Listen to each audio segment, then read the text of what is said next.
Bienvenidos a Terapia Política. Yo soy Nicolás Villa.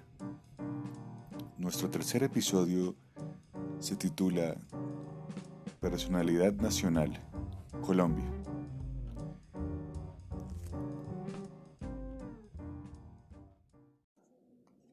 Seguramente nuestros oyentes ya han caído en cuenta del hecho de que este episodio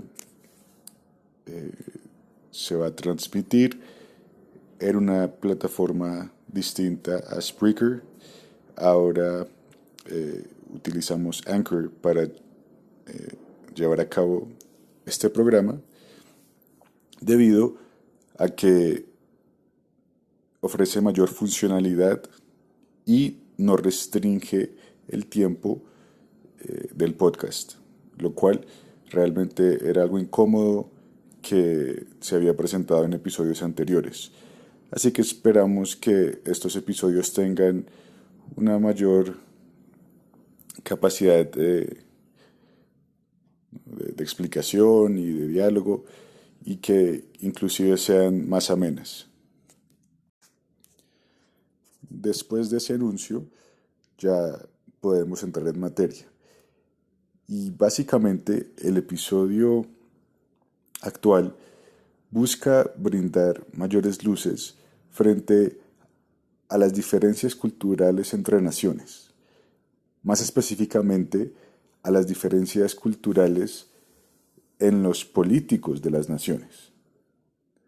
¿Por qué en Canadá un ministro renuncia cuando se le olvida un discurso? ¿No? Renuncia. ¿Por qué en Alemania cuando un político plagia su tesis de doctorado también renuncia? ¿Y por qué en Colombia un alcalde que falsificó sus títulos no renuncia y se mantiene? ¿O por qué un escándalo de corrupción tan grande como el de Odebrecht no alcanza a untar a personas específicas? Pueden bajar los índices de popularidad, pero nadie en específico parece ser culpable de estos actos de corrupción. Entonces, ¿cómo explicar eso? ¿Qué herramientas tenemos para explicar este tipo de acontecimientos que ciertamente son tan distintos en ubicaciones distintas de nuestro planeta? Entonces, para explicar esas diferencias culturales, podemos remitirnos a dos fuentes, en mi opinión, bastante fiables. Una es la ciencia social y la otra es la psicoterapia Gestalt. Entonces, comencemos por la ciencia social, específicamente por la teoría de las dimensiones culturales desarrolladas por un científico social holandés de apellido Hofstede. Entonces, básicamente, ¿qué dice esta teoría? Que hay 6 dimensiones culturales para cada nación, ¿no? Para cada grupo de población perteneciente, digamos, no a un país, sino, digamos, a una nación. Me refiero, ¿no? Con tradiciones culturales similares, religiosas similares, lingüísticas, qué sé yo, ¿no? Entonces, muchas veces, ¿no? Las naciones se equiparan a los países, ¿no? Digamos que hay una nación por país, hay países, digamos, con más de una nación, o bueno, estados con más de una nación, y hay naciones con más de un estado, pero bueno, digamos que esa es una discusión distinta. Lo cierto es que eh, Hofstede aplica su teoría de las dimensiones culturales a, eh, a cada estado-nación, ¿no? Incluyendo obviamente a Colombia y digamos que vamos a hacer un recorrido a través de cada dimensión y lo vamos a aplicar a Colombia basado en las conclusiones a las que llegó Hofstadter. Entonces, bueno, la primera dimensión cultural es la distancia de poder, ¿no? Esta traducción es libre, de pronto hay una traducción más técnica, pero yo estoy traduciendo libremente. O sea que si alguien pues me quiere corregir, está en todo su derecho de hacerlo. Yo simplemente estoy traduciendo libremente porque no afecta el argumento de este episodio. Entonces, la primera dimensión es la distancia frente al poder. Y es básicamente, eh, o esa dimensión hace referencia a la manera en que se acepta la distribución del poder como un hecho de la vida, ¿no? Es la manera en que los estratos más débiles o los individuos más débiles de una sociedad aceptan, aceptan simplemente como que va a salir el sol o como que va a llover o como, ¿no? Como parte del paisaje que hay una distribución desigual del poder. Y Colombia tiene un puntaje bastante alto en esta dimensión. O sea que la distribución desigual del poder se acepta como un hecho, ¿cierto? Entonces, eh, ¿qué implicaciones tiene eso para nuestra pregunta? Si un presidente o si un político en Colombia, digamos, tiene acusaciones de falsificar títulos eh, o de, o de nexos con grupos ilegales, pues básicamente lo primero que va a pasar con ese político es que por naturaleza ese político se crea por encima de los demás, de la mayoría, y que las mayorías se crean por debajo de ese político o esa política, básicamente porque así son las cosas. La segunda dimensión es la del individualismo, que es el grado de interdependencia entre los miembros de una sociedad. Entonces, cuando una sociedad es muy individualista, sus miembros simplemente van a buscar el bienestar de sí mismos y de su familia. Mientras que cuando una sociedad es más colectivista, se van a crear roscas, ¿no? Los grupos informales, ¿no? Las roscas. Y Colombia obviamente tiene un puntaje alto hacia el colectivismo, hacia las roscas. ¿Qué quiere decir eso? Que va a haber mucha lealtad entre los miembros de las roscas y que se evita el conflicto al interior de las roscas. Y aquí también podemos encontrar respuestas frente a ese comportamiento tan distinto frente a los políticos. Claro, si el político de mi partido, si mi político ha obrado mal, pues lo mejor es ignorarlo, porque así evito el conflicto. Y es muy importante la lealtad frente a ese político. Por encima de los hechos, lo importante es que yo mantenga mi lealtad no tanto al político, sino a la rosca, ¿no? Por eso en Colombia hablamos de tantos ismos, uribismo, eh, qué sé yo, samperismo, todos los ismos, ¿no? Eh, santismo, siempre que hay un político sobresaliente, tiene que haber, ¿no? Una rosca que le acompañe. Es la rosca lo importante, inclusive por encima del político, es el ismo, ¿no?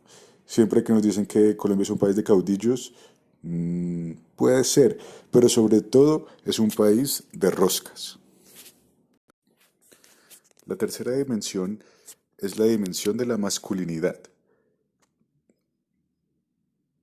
La masculinidad, entendida por Hofstadter como la motivación para ser el mejor todo el tiempo, el primero, ¿no? El primero y el mejor frente a los demás. Y lo femenino lo entiende Hofstadter como buscar la calidad de vida y el bienestar de los demás sin que importe mucho mi posición personal, sin esta motivación de ser el primero. Entonces, una sociedad orientada hacia lo masculino va a buscar el éxito a través de la competencia.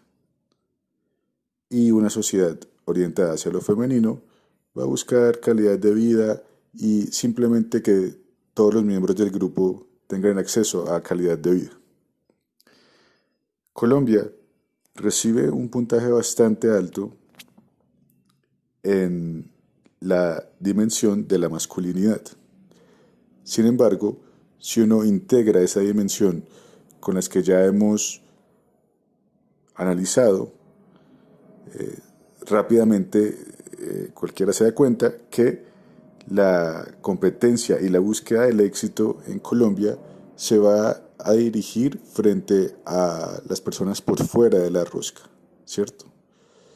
Y eso también explica mucho sobre el comportamiento de los políticos de Colombia con las masas y de las masas con sus políticos. Porque básicamente quiere decir que cuando un político eh, necesita buscar el éxito o necesita figurar o ser el primero, lo va a hacer a costas o a costa no de aquellos que pertenecen a su rosca, sino a esos por fuera, bien sea en términos de clase social o de afiliación política. Y por eso se pueden explicar esas diferencias tan marcadas o esa llamada polarización que hay en Colombia. Y además, por eso se puede explicar de alguna manera el cinismo con que los políticos se comportan frente a sus opositores, ¿no? Porque está en la cultura, básicamente. Lo que es, si digamos que la persona que no pertenece a mi rosca básicamente no existe y no me debo a ella. Yo como político me debo a mí, a mis intereses y a ser el mejor. Las últimas tres dimensiones son la de certeza, resultado a largo plazo e indulgencia. Certeza hace referencia a la tolerancia que tiene una sociedad frente a los cambios, ¿no? Entonces, aquí Colombia figura como una sociedad altamente conservadora que realmente le tiene bastante asco al cambio. Claramente, cuando uno integra con las demás dimensiones culturales, se puede observar por qué un estado o digamos un cúmulo de condiciones que parecen muy adversas a la democracia, como las roscas, la distancia de poder, la masculinidad, etcétera, eh, se mantienen con tanta vehemencia y con tanto arraigo en nuestro país. Por lo demás, somos, bueno, los colombianos, incluyéndome a mí, supongo, eh, o bueno, no incluyéndome a mí. Colombia como sociedad, o los miembros de Colombia, eh, en su mayoría, no son orientados o no se orientan hacia el largo plazo, son más bien inmediatistas y son bastante viscerales en su indulgencia, ¿no? Eh, son muy de seguir sus deseos, sus impulsos y no tanto de pensar las cosas o planificar hacia el futuro, según obviamente Hofstede y sus conclusiones, ¿no? Entonces, esta explicación desde la ciencia social ya puede darnos varias herramientas y elementos para entender por qué eh, ese comportamiento tan distinto o esas reacciones tan distintas frente a hechos similares de los políticos en país X, A o B o Colombia. Bien, y digamos que concluyendo con esta dimensión de la indulgencia, es que entramos a una explicación del comportamiento de Colombia como sociedad desde la psicoterapia, específicamente desde la psicoterapia Gestalt, la cual divide digamos, el espectro posible de personalidades en 9.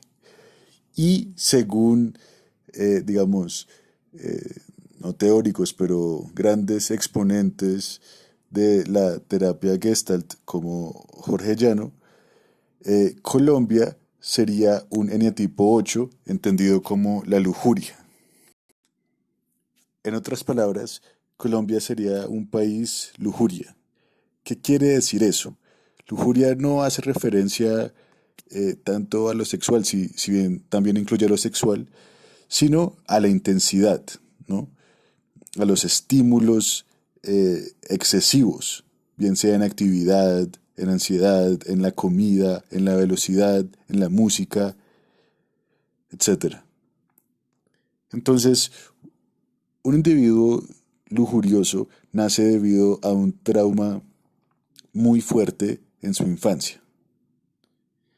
Y a raíz de esa herida tan profunda, el individuo lujurioso va a crecer con una sed de venganza contra la sociedad, lo cual lo convierte en este tipo de ser antisocial eh, y rebelde, pero no rebelde entendido como la rebeldía de izquierda de una sociedad mejor, sino la rebeldía o una rebeldía antisocial entendida como agresión hacia el mundo y hacia los demás.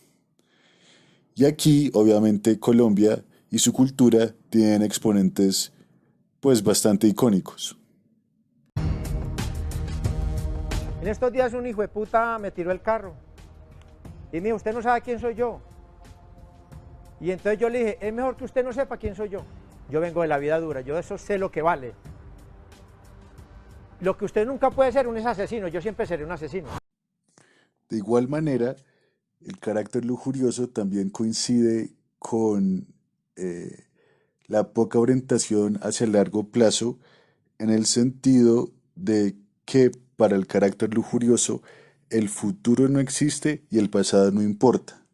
Entonces, aquí vemos otra vez cómo la ciencia social y la psicoterapia se unen o tienen diagnósticos similares frente a lo que ocurre en Colombia.